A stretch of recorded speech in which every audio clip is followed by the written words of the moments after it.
저희 가족이 독일에 이주한 지 얼마 되지 않았을 때였습니다. 어느 날 비가 막 굉장히 많이 내리는 겁니다. 그런데 옆에 보니까 우리 옆집 주인 노 부부가 거기에 살고 있었는데요. 빨래를 널어 놓은 거예요. 그래서 제가 큰일 났네. 그래서 빨래를 다 걷어가지고 놔뒀거든요. 나중에 이제 그 노 부부가 제가 빨래 걷어 놓은 걸 알고 굉장히 이것에 대해서 고맙게 느끼는 거예요. 그래서 그 해에 이제 성탄절이 됐는데 이분들이 선물을 하나 탁 준비해가지고 우리 집을 방문해가지고 즐거운 성탄절 이렇게 하면서 선물을 주는 겁니다. 그때 저희 부부가요 너무 감동을 한 거예요. 그리고 이제 제가 그 사건을 잊어버리지 못하는 이유가 뭐냐면은 독일에 처음 왔는데 얼마 안 돼가지고 독일 분들로부터 직접 그런 선물을 받았기 때문에 제가 그 사건을 잊지를 못하는 겁니다. 여러분, 우리 사람들은요, 고마운 일을 경험하게 되면은 어떤 마음이 듭니까? 내가 좀 선물을 하면 좋겠다. 이런 마음이 들지 않습니까? 예. 자, 하나님도 우리에게 선물을 주세요. 하나님도 우리에게 선물을 주시는데요. 하나님이 주시는 선물은 우리가 하나님한테 고마운 일을 했고, 그 선물을 받을 어떤 자격이 되기 때문에 주시는 게 아니에요. 우리는 자격도 안 되는데도 불구하고 그냥 공짜로 주시는 겁니다. 그리고 하나님의 선물은 우리 사람들이 주는 선물하고는 다르겠죠. 완전히 다른 차원의 선물이라고 할 수가 있습니다. 하나님께서 우리에게 어떤 선물을 주십니까? 제가 하나님 주시는 선물에 대해서 좀 설명을 하겠습니다. 여러분, 오늘 이 선물들을 꼭 받으셔야 됩니다. 하나님께서 여러분들에게 공짜로 선물 주시는데 나는 절대 안 받을 거예요. 그러시면 안 됩니다. 여러분, 이 선물들을 다 아멘 하고 받으시기를 바랍니다. 여러분 베드로 아시죠? 예수님의 제자 베드로가 로마의 백부장인 고넬료의 가정에 가가지고 예수님의 복음을 전했습니다. 예수님께서 3년 동안 인류의 구세주로 사역하셨습니다. 그러다가 3년 마지막에 그분은 우리 인류의 죄를, 우리 인간의 모든 죄를 지시고 십자가에 달려 돌아가셨습니다. 그래서 저희들이 너무너무 슬퍼했는데 놀랍게도 3일째 되는 날 이분이 부활하셨습니다. 그리고 승천하셨고 이분이 온 인류의 죄를 심판하시는 심판주가 되십니다. 모든 인류는 이분 앞에서 심판을 받아야 됩니다. 그러나 누구든지 그분을 자기의 죄를 회개하고 예수님을 구주로 믿으면은 죄 사함을 받습니다. 이렇게 딱 얘기를 한 거예요. 43절에 보십시다. 그에 대하여 모든 선지자도 증언하되 그를 믿는 사람들이 다 그의 이름을 힘입어 죄 사함을 받는다. 죄 사함을 받는다 하였느니라. 이렇게 메시지를 쫙 선포한 겁니다. 그러면서 베드로가 뭐라고 얘기를 했느냐면, 여러분들, 저는 예수님의 3년 동안 그 공생애를 다 보았습니다. 그분의 십자가도 경험했습니다. 그분이 부활한 것도 직접 만났습니다. 여러분들 예수님을 믿으면 죄사함 받는다는 걸 확신하시기 바랍니다 하고 강력하게 메시지를 선포한 거예요. 그러니까 이분들이 자기들이 죄인이라는 걸 깨닫고 예수님을 구세주로 받아들인 겁니다. 그때 뭘 받았느냐? 죄사함을 받게 된 거예요. 여러분, 우리도 내가 죄인이란 걸 깨닫고 예수님이 내 죄를 사하실 수 있는 분이라는 걸 믿고 그분을, 예수님을 나의 구세주로 영접하면은 어떤 은혜를 받습니까? 죄사함의 은혜를 받는 겁니다. 여러분, 내가 이제 예수님을 믿으면은요, 예수님이, 이 나를 위해서 십자가 지신 예수님이 나를 위해서 죽으셨을 뿐만 아니라 내가 십자가를 지고 갈 때 항상 같이 다니는 겁니다. 같이 가는 겁니다. 그분이 내 죄뿐만 아니라 모든 걸 다 책임지시는 것입니다. 여러분, 우리가 예수님을 믿으면 죄사함 받는다는 걸 확신하시기를 바랍니다. 요한복음 1장 12절에 보십시오. 예수님을 영접하는 자, 곧 그 이름을 믿는 자들에게는 뭐가 된다고요? 하나님의 자녀가 되는 권세를 주신다. 우리가요, 죄사함 딱 받아버리면은 우리 이제 죄인인데도 불구하고 의인이 되는 겁니다. 그러면 우리에게 또 어떤 선물이 주어지느냐 하면은 이런 선물이 주어지는 겁니다. 우리가 하나님의 자녀가 되어버리는 겁니다. 하나님이 우리 아버지가 되어버리는 겁니다. 너무 놀랍죠? 이건요, 세상이 줄 수 없는 겁니다. 세상에 누가 우리 죄를 살 수 있겠습니까? 누가 우리를 하나님의 자녀 되게 할 수 있겠습니까? 아무도 못합니다. 그러나 우리가 예수님을 믿을 때 그렇게 될 수 있다는 겁니다. 그래서 예수님께서 우리에게 주시고자 하신 선물이 뭐였느냐? 죄사함, 또 하나님의 자녀. 여러분, 우리가 죄사함 받고 하나님의 자녀가 되기 때문에 뭘 안 받습니까? 하나님의 심판을 안 받아요. 우리는 하나님의 심판을 받아서 지옥 형벌에서 영원히 살아야 되잖아요. 근데 이거 안 받는 겁니다, 우리가. 이건 놀라운 선물 아닙니까? 정말. 네. 우리가 진정으로 예수님을 구세주로 믿게 되면은 어떤 선물을 받습니까? 해방되는, 심판에서 해방되는 선물을 받는 겁니다. 어떻게 할 때요? 내가 죄인이라는 걸 인정하고 예수님이 내 죄를 대신해서 죽으셨다는 것, 여기 있잖아요, 여러분. 예수님 저기 계시잖아요. 나를 위해서 십자가 지셨다는 걸 진정으로 믿고 그분을 나의 구세주로 받아들이며 내 죄가 사함받고 우리가 하나님의 자녀가 되는 것입니다. 진정으로 여러분들이 예수님을 구세주로 마음에 영접했습니까? 그러면 여러분들은 죄사함의 선물을 받았습니다. 하나님의 자녀가 되는 선물을 받았습니다. 이걸 확신하셔야 됩니다. 아직 예수님을 나의 진정한 구주로 받아들이지 않는 사람은 죄사함의 은혜를 못 받는 건, 선물을 못 받는 겁니다. 하나님의 자녀가 되는 선물을 못 받는 겁니다. 그런 분들은 빨리 예수님을 나의 구세주로 받아들이시기를 바랍니다.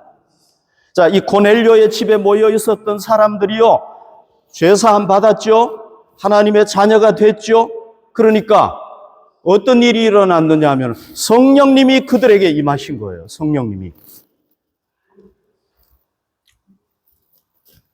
이 고넬료의 가정에 모여 있었던 사람들이요, 죄사함 받고 하나님의 자녀가 되니까요, 성령님이 임하신 겁니다. 성령님이 이들에게 임하시게 된 거예요. 44절 보십시오. 베드로가 이 말을 할 때에 성령이, 그랬잖아요. 성령이 말씀 듣는 모든 사람에게 내려오셨다. 성령님이 임하신 거란 말이죠. 이 사람들이 성령님이 임하셨다는 걸 어떻게 알 수 있습니까?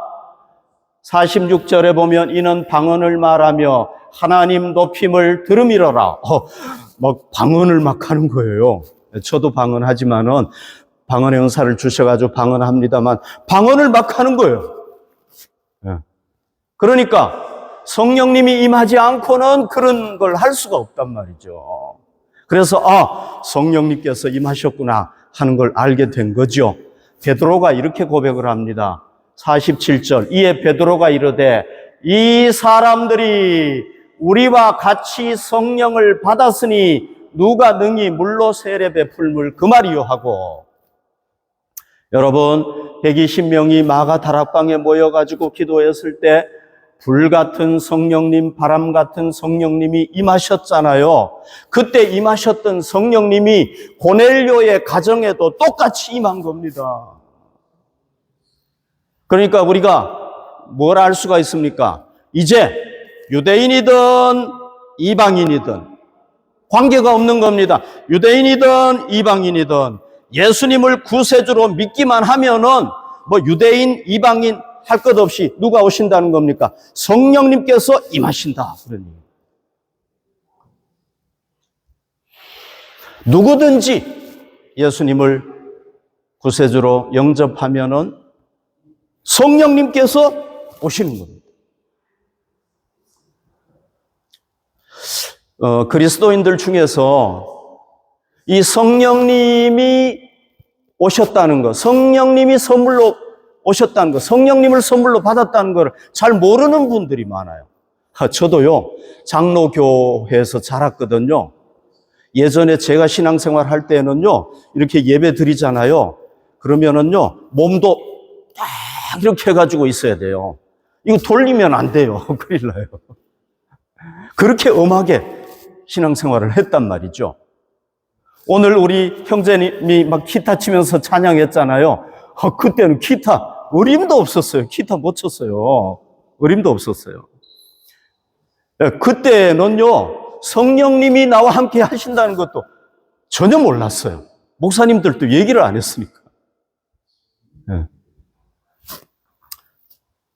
사도행전 2장 38절, 베드로가 이르되 너희가 회개하여 각각 예수 그리스도의 이름으로 세례를 받고 죄 사함을 받으라. 그리하면 뭐를 받는다고요? 성령의 선물을 받는다.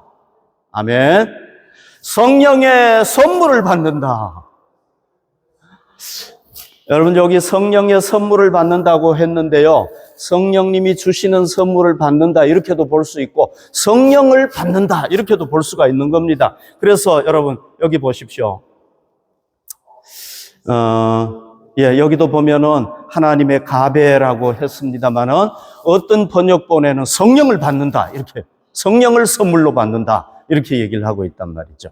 오늘이 무슨 주일입니까? 성령 강림 주일. 이 성령 강림 주일에 우리가 뭘 깨달아야 되겠습니까?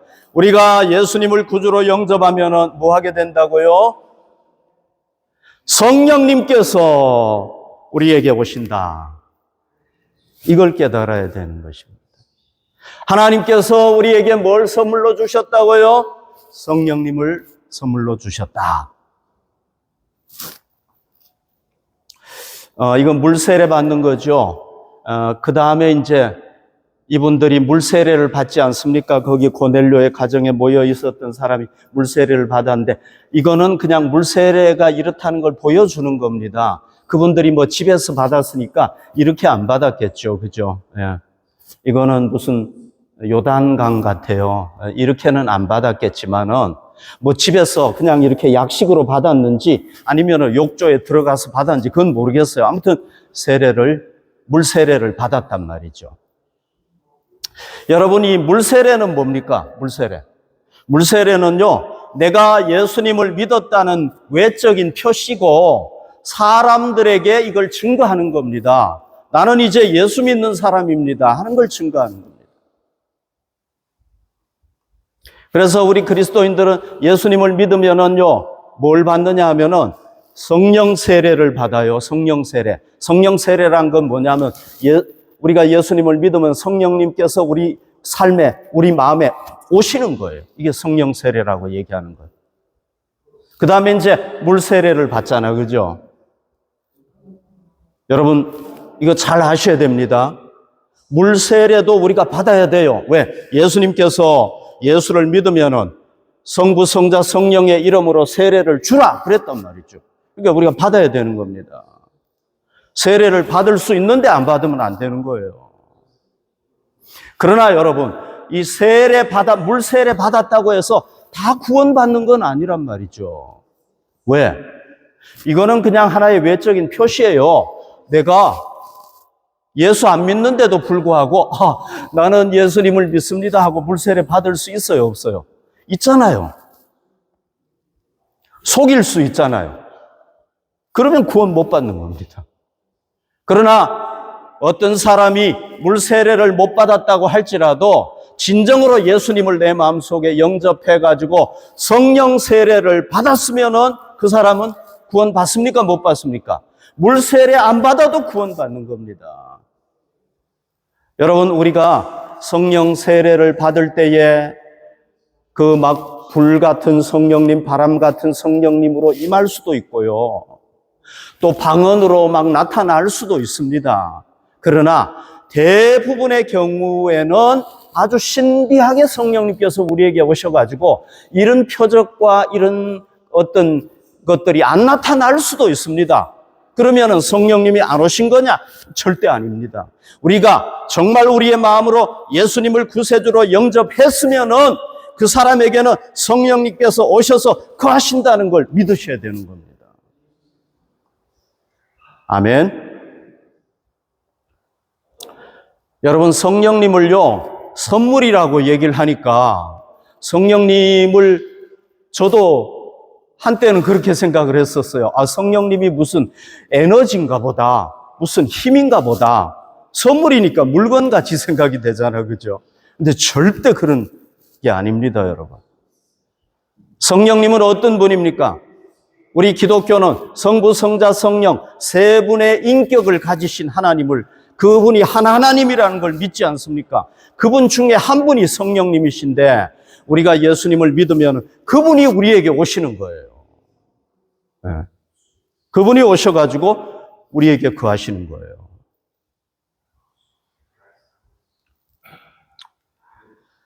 자, 그 성령님께서 우리에게 오셔가지고 이제 거하게 되는데요. 우리와 함께 하는 겁니다. 여러분, 성경에서요, 정말 복이 뭔지 아십니까? 복. 복 중에 최고의 복이 뭔지 아십니까? 제가 한번 설명을 해볼게요. 아담 하와지요, 그죠? 타락하기 전에는 어디서 살았습니까? 에덴 동산에서 살았잖아요. 에덴 동산에서 살았다는 게 무슨 의미입니까? 그때는 죄가 없었기 때문에요. 그냥 하나님하고 같이 산 거예요. 하나님을 볼 수가 있었고요. 하나님과 대화할 수가 있었고요. 하나님이 야, 아담, 하와 이리 와. 같이 산책하지 않을래? 그러면은 쫙 산책을 하는 겁니다. 한마디로 얘기하면 하나님이 동행하시는 삶이었단 말이죠. 하나님이 동행하시는 삶. 그리고 하나님과 마음껏 교제하는 삶이었단 말이죠. 이런 삶을 사니까 어떻습니까? 여기가 에덴이 된 거예요. 낙원이 된 거예요. 자, 이 두 사람은 부부지 않습니까? 가정이 행복해졌죠. 또 그 당시에는 이 두 사람만 있었으니까 이 두 사람이 있는 데가 세상 아닙니까? 세계 아닙니까? 이 세상이 어떻습니까? 행복한 거예요. 왜? 하나님이 동행하시니까. 그러나 이 아담 하와가 하나님에게 불순종하고 타락하니까 더 이상 이제 그와 그의 후손들은 하나님과 동행할 수가 없는 겁니다. 왜? 죄인이 돼가지고 거룩하신 하나님과 동행할 수가 없는 겁니다. 그러니까 뭐가 왔습니까? 모든 불행이 다 온 겁니다. 질병이 오고 살인이 오고 죄가 오고 전쟁이 오고 모든 안 좋은 게 다 온 겁니다. 그러다가 하나님께서 누구를 선민으로 선택하는 겁니까? 이스라엘을 선택하지 않습니까? 하나님께서는 이스라엘 백성들에게 얘기했죠. 야, 너희들 성막을 지어라. 그러면은 내가 여기에서 너희와 함께 거할 것이다. 그래서 성막을 지었더니요, 하나님께서 직접 동행하신다는 걸 보여주기 위해서 낮에는 구름 기둥으로, 밤에는 불 기둥으로 내가 항상 너희와 함께 한다는 것을 쫙 보여준 겁니다. 그러다가 가나안 땅에 들어오니까 뭘 건축했습니까? 성전을 건축했지 않습니까? 그때 하나님 앞에 제물을 드렸더니 하나님의 불이 하늘에서 팍 내려와가지고 내가 너희와 함께 있다. 내가 이 성전에서 너희와 함께 할 것이다 하는 걸 보여주셨단 말이죠. 여러분, 이 세계 민족 중에서 이스라엘만이 하나님이 동행하시는 민족이었단 말이죠. 하나님이 이스라엘 백성들과 동행하니까 지상 민족 중에서 최고의 복받은 민족이 되고 최고로 뛰어난 민족이 된 거란 말이죠. 만약에 우리 대한민국에 하나님이 함께했으면 우리가 복받은 민족이 됐겠죠. 그죠? 네. 그런데 이스라엘과 함께 하니까 이스라엘이 복받은 민족이 됐다. 여러분, 가정에 하나님이 동행하시면은 복된 가정이 되고요. 민족에게 하나님이 함께 하시면 그 민족이 복된 민족이 되는 겁니다. 창세기 39장 3절 보십시오. 그의 주인이 여호와께서 그와 함께 하신다는 거, 동행하는 거 아닙니까? 하나님께서 동행하심을 보며 또 여호와께서 그의 범사에 형통하게 하심을 보았더라. 하나님께서 요셉과 동행하니까, 하나님이 한 개인과 동행하니까 그의 삶이 어려움도 있었고 힘든 일도 있었지만 결국은 뭐 하게 됩니까? 형통하게 되는 겁니다. 그래서 요셉 아닙니까? 이 보디발이잖아요. 보디발이 보니까 와, 요셉은 하나님이 동행하시는 사람이고 그러니까 모든 게 다 잘 되는 겁니다. 형통하는 겁니다. 하나님이 개인에게 함께 하시니까 어떤 일이 일어납니까? 그 개인의 삶이 어떤 상황 중에서도 복되게 되는 겁니다. 형통하게 되는 겁니다. 어려움도 겪을 수 있잖아요. 감옥에도 옥살이도 하고 어려움이 왔지만 그러나 결국은 하나님께서 세워주셔가지고 복되게 됐단 말이죠. 그러니까 여러분, 하나님이 동행하시는 복이 얼마나 큰 복인가 모릅니다. 그런데 신약 시대가 되면 어떻게 됩니까? 유대인이든 이방인이든 이스라엘 사람들이든 비이스라엘 사람들이든 예수님을 구주로 영접하기만 하면은 어떻게 됩니까? 죄 사함을 받고 하나님의 자녀가 되니까 거룩하신 하나님의 성령이 우리에게 와가지고 동행하는 겁니다, 여러분. 우리와. 이거 정말 너무너무 큰 복이죠, 그죠?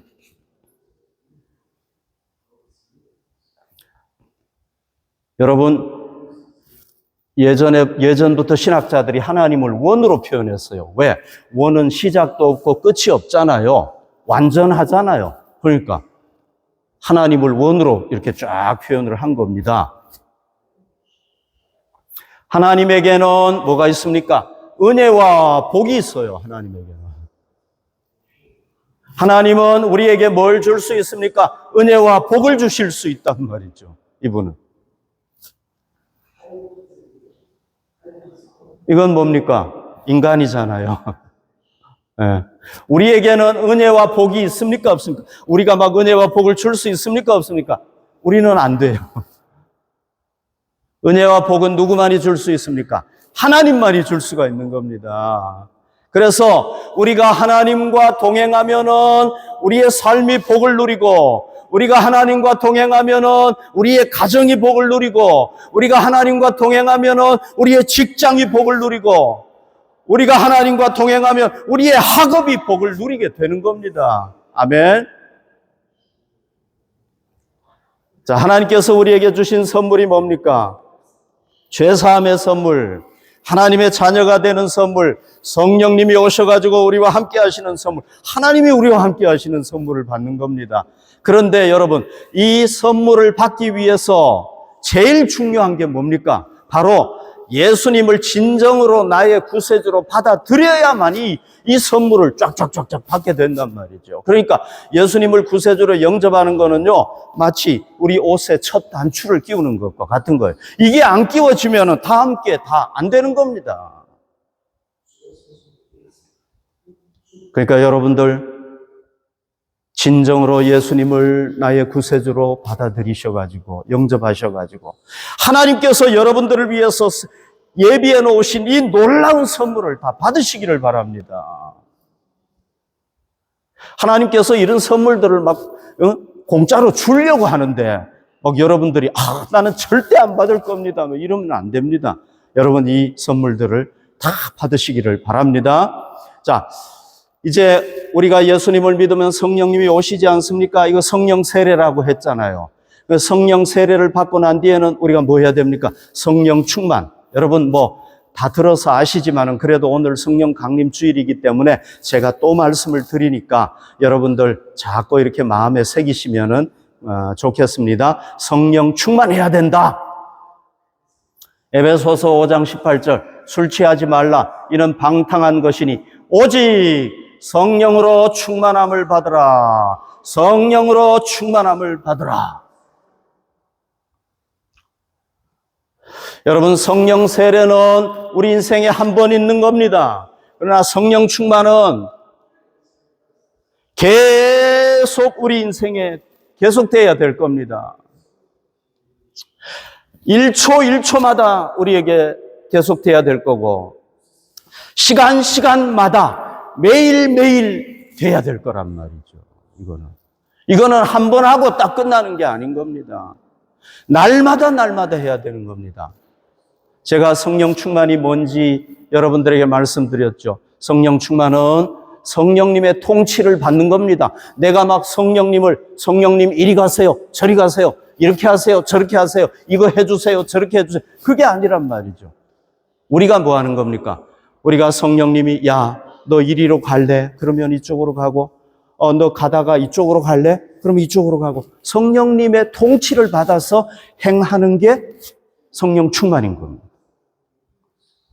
또요, 성령님의 권능으로 충만하게 꽉 차게 되는 겁니다. 그건 사람의 힘이 아니에요. 사람의 능력이 아니라 하나님의 능력이 우리에게 꽉 채워지는 겁니다. 그렇게 할 때 우리에게 뭐가 생기는 겁니까? 폭발적인 힘이 생기는 겁니다. 능력이 생기는 겁니다. 베드로가 막 설교하니까 막 3,000명이 회개하는 이런 역사가 일어나는 겁니다. 그래서 우리는 일생 성령 충만해야 되는 겁니다. 성령님이 하시는 일이 많지요. 성령님이 하시는 일이 뭡니까? 우리 죄인이지 않습니까? 그러나 우리가 예수님을 믿으면 성령님께서 오셔가지고 우리와 함께 하시면서 이제 우리를 어떻게 하십니까? 하나님의 거룩한 사람으로 변화시켜 가시는 겁니다. 그래서 우리가 어떤 열매를 맺습니까? 갈라디아서 5장 22절, 23절. 오직 성령의 열매는 사랑과 희락과 화평과 오래 참음과 자비와 양선과 충성과 온유와 절제니 이 같은 것을 금지할 법이 없느니라. 우리가 성령님의 통치를 받고 성령님의 인도를 따를 때 어떤 열매를 맺습니까? 이런 열매를 맺는 겁니다. 우리가 예수님을 믿기 전에는 미움의 열매를 맺었습니다. 내가 가기만 하면은 막 사람들이 갈라졌어요. 그러나 이제 성령님께서 내 안에 오셔가지고 나를 변화시켜 가시면, 내가 성령님의 통치를 받으면 어떤 열매? 사랑의 열매, 기쁨의 열매, 화평의 열매, 이런 열매들을, 좋은 열매들을 막 맺는 겁니다. 또한 성령님께서는 우리에게 뭘 주십니까? 은사를 주세요, 은사. 방언을 할 수 있는 은사, 예언을 할 수 있는 은사, 가르치는 은사, 놀라운 은사들을 주시는 겁니다. 그리고 권능도 부어주셔요. 하나님의 권능을 부어주셔가지고 뭐 하게 하십니까?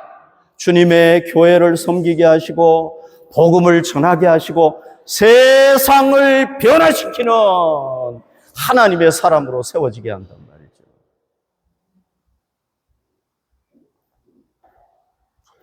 여러분, 12명의 사도들, 예수님의 제자들, 이들이 오순절에 성령님으로 충만하니까 어떤 사건이 일어났습니까? 온 세계에 복음을 전할 수 있는 터전을 마련한 겁니다. 네. 이분들 때문에 온 세계에 복음이 전해졌잖아요. 그러니까 이분들이 성령 충만하니까 뭐 하게 된 겁니까? 온 세계에 복음이 쫙 퍼져갈 수 있도록 그릇을 만든 겁니다, 이분들이. 그리고 처음 세워진 교회가 예루살렘 교회 아닙니까? 초대 예루살렘 교회. 이 예루살렘 교회에 7명의 집사님들을 세우지 않았습니까? 7명의 집사님. 이 집사님들도 성령 충만했습니다.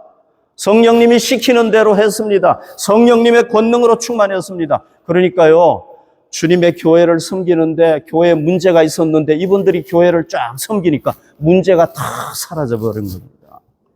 빌립 집사님은요, 사마리아에 갔어요. 여러분, 유대인들은 사마리아인들하고 관계를 안 했어요. 그러나 이 빌립 집사님이 거기 가가지고 복음을 전했더니 거기가 복음화 되어버린 겁니다. 스데반 집사님 돌에 맞아서 최초의 순교자가 되지 않습니까? 그러나 돌에 맞아 순교를 당하면서도 하나님 저 사람들을 용서해 주십시오 하면서 얼굴이 천사의 얼굴 같아가지고 다 순교당했단 말이죠. 여러분 어떻게 돌에 맞아 죽는데 웃으면서 죽을 수가 있겠습니까? 성령님이 함께 하시니까 이런 일이 일어났다는 거죠. 사도행전 9장 17절 18절 보십시다. 아나니아가 떠나 그 집에 들어가서 그에게 안수하여 이르되 형제 사울아 주 곧 내가 오는 길에서 나타나셨던 예수께서 나를 보내어 너로 다시 보게 하시고 성령으로 충만하게 하신다.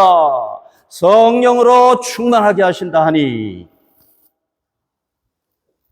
그때 성령님께서 임하신 거죠. 그죠? 그리고는 즉시 사울의 눈에서 비늘 같은 것이 벗어져 다시 보게 된지라 일어나 세례를 받았다. 여러분 사도 바울이 어떤 일을 했습니까? 이 유럽의 복음을 전하지 않았습니까? 그가 이 유럽에까지 복음을 전할 수 있었던 것은 뭐 때문입니까? 성령으로 충만했기 때문이란 말이죠. 예수님 보십시다. 38절. 하나님이 나사렛 예수에게 성령과 능력을 기름 붓듯 하셨음에 하나님께서 성자 예수님에게 성령님의 권능을 막 기름 붓듯이 부어버린 겁니다. 그러니까 어떻게 했습니까? 그가 두루 다니시며 선한 일을 행하시고 마귀에게 눌린 모든 사람을 고치셨으니 이는 하나님이 함께 하셨음이라. 예수님께서 성령님께 붙잡혀서 인류의 구세주로 사역을 하니까 인간 역사 속에 죄가 가득 찼었는데 예수님 때문에 인간 역사에 의의가 생겨나게 된 겁니다. 그 전까지는 죽음이 인류 역사에 가득 찼는데 예수님 때문에 부활이 오게 된 겁니다. 예수님이 오시기 전에는 이 역사가 어둠의 역사였지만은 예수님이 오시니까 빛의 역사로 바뀌어버립니다. 예수님이 어떻게 이런 일을 하셨습니까? 성령과 능력을 기름 붓듯 하셨음에 성령님이 역사하시니까 예수님이 성령님으로 충만하니까 그렇게 됐다는 겁니다. 여러분 제가 오늘 뭐 얘기하시는지 아시겠죠? 성령님이 중요하다는 걸 얘기하는 겁니다. 성령님의 선물이 얼마나 우리에게 필요하고 소중한 것인가를 얘기하는 겁니다. 우리 그리스도인들이 진짜 그리스도인으로 능력 있게 살아가느냐 못 살아가느냐, 하나님을 위해서 쓰임받느냐 못 쓰임받느냐, 이건 누구에게 달려 있습니까? 성령님께 달려 있습니다. 나의 능력에 달려 있는 게 아닙니다. 나의 지혜에 달려 있는 게 아닙니다. 성령님께서 그 사람을 붙잡아 가지고 쓰시면은 우리도 베드로처럼 쓰임 받게 되는 것입니다. 우리의 신앙생활의 성공과 실패는 누구에게 달려 있습니까? 성령님께 달려 있습니다. 여러분, 우리 교회가 숫자가 문제가 아닙니다. 규모가 문제가 아닙니다. 크든 적든 그게 문제가 아닙니다. 우리 교회가 하나님 앞에 붙잡혀서 쓰임 받느냐 못 쓰임 받느냐는 누구에게 달린 겁니까? 저의 대단함에 달려 있지 않습니다. 여러분들의 지혜에 달려 있지 않습니다. 누구에게 달려 있습니까? 성령님께 달려 있습니다. 성령님께서 우리 교회를 통치하시고 성령님께서 우리 교회를 쓰시느냐 안 쓰시느냐, 그게 달려 있다는 거죠. 이게 우리 교회의 로고인데요. 이건 사람이에요. 이게 지구지 않습니까? 땅끝까지 복음을 전하라고 했기 때문에 우리가 땅끝까지 복음을 전해야 되는데, 주의 증인이 되라고 했기 때문에 예수님의 복음을 전하는 것이 우리의 목표다. 그런데 여러분, 그 모든 것은 우리의 능력, 우리의 지혜, 우리의 힘이 아니란 말이죠. 뭘로 됩니까? 성령님으로 가능한 겁니다. 그래서 여기 성령님이 다 있지 않습니까? 이게 우리 교회 로고인데요. 성령 충만해서 주의 증인이 되는 것. 자, 여러분, 우리가 하나님으로부터 성령님을 보내주셔가지고, 성부 하나님으로부터 성자 예수님으로부터 성령 하나님을 보내주셔가지고 그분이 우리 선물이 돼가지고 우리 마음속에 와서 거하신단 말이죠. 그러나 우리가 그 선물을 그냥 아유 선물 너무 좋으네, 선물 너무 좋으네 그렇게 하고 풀지 않으면 소용이 있습니까 없습니까? 아무런 소용이 없어요. 그 선물을 풀어가지고 그 선물이 여러분 기계면은 우리가 그걸 활용을 해야 되는 겁니다. 그럴 때 선물에 진정한 가치가 있는 거죠. 성령님은 어떤 분입니까? 성령님은 우리와 같은 인격을 가진 분이란 말이죠. 그러니까 우리가 성령님 나는 그냥 내 마음대로 하고 싶어요. 그러면 성령님이 어쩔 수가 없는 거예요. 왜? 우리에게 자유의지를 주셨기 때문에. 성령님 저는요 그냥 한 10%만 성령님 의지할게요. 나머지 90%는 그냥 제가 알아서 할 테니까 성령님 그냥 한 10%만 제가 필요할 때만 도와주세요. 이럴 수 있잖아요. 그러면 성령님은 그렇게밖에 못하는 겁니다. 왜? 성령님은 인격자시기 때문에. 여러분 하나님이 우리에게 강제로 합니까? 아니잖아요. 하나님은 독재자가 아닙니다. 절대로. 좋으신 하나님이세요. 그래서 우리가 성령님 나를 통치하십시오. 나를 사용해 주십시오. 나를 이끌어 주십시오. 우리가 그분에게 요청을 해야 된단 말이죠. 그럴 때 성령님께서 우리를 이끄시고 인도하시고 도와주시는 겁니다. 그러니까 우리가 뭐 해야 되겠습니까? 성령님 오늘도 나를 통치해 주셔서 나를 옳은 길로 가도록 이끌어 주시고 하나님 원하시는 길로 가게 해 주십시오. 기도해야 되는 겁니다. 하나님, 우리 글로벌 비전 교회가 사람의 뜻대로 하는 것이 아니라 하나님 뜻대로 할 수 있도록 우리를 이끌어 주시고 통치하여 주시기 바랍니다. 우리가 기도해야 되는 겁니다. 여러분, 제가 여러분들에게 말씀드렸죠. 우리가 해야 될 기도, 중요한 기도의 제목이 있는데 그 중에 하나가 뭡니까? 성령님, 나에게 충만하게 역사해 주십시오. 나를 이끌어 주시고 통치해 주시고 내게 권능을 주셔서 내가 하나님의 사람으로 살아가게 해 주십시오. 이게 굉장히 중요한 기도라고 했죠. 이건 필수적으로 해야 되는 겁니다. 이걸 세컨더리로 하면 안 되는 겁니다. 이거 우선적으로 해야 됩니다. 우리 교회도 마찬가지입니다. 여러분, 우리 교회도 중요한 기도의 제목이 뭡니까? 성령 충만 아닙니까? 우리 교회 성령님께서 이끌어 가셔야 된다. 그러지 않으면 안 된단 말이죠. 우리가 기도만 해가지고 안 되겠죠. 실제로 우리가 어떤 일을 할 때마다 성령님 나를 이끌어 주십시오. 나는 지혜가 없습니다. 능력도 없습니다. 성령님 도와주시기 바랍니다. 아침에 일어나서 기도하고 그 다음에 우리가 하루 일과를 시작할 때 성령님의 인도를 따르도록 노력해야 된단 말이죠. 그럴 때 성령님께서 우리를 이끌어 가시는 줄로 믿습니다. 여러분, 우리 신앙생활에 있어서 정말 중요한 거 성령 충만이라는 거 잊지 마시기를 바랍니다.